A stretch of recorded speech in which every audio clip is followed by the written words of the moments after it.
इसके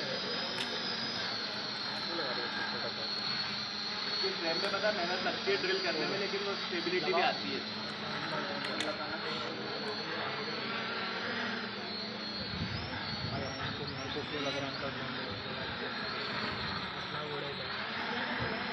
उड़ेगा, अच्छा उड़ेगा और अपना स्टेबल उड़ेगा।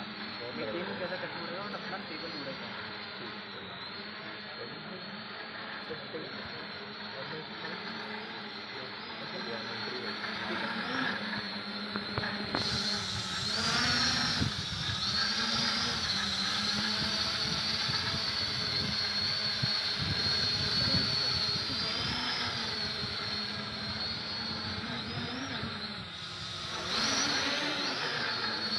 स्टेबल है यार। इसकी स्पीड भी ज़्यादा लग रही है क्योंकि वो पिछले वाले से 14 की स्पीड मोटा 1400 हाँ, रेशियो जो है ना इनका कम पड़ रहा है।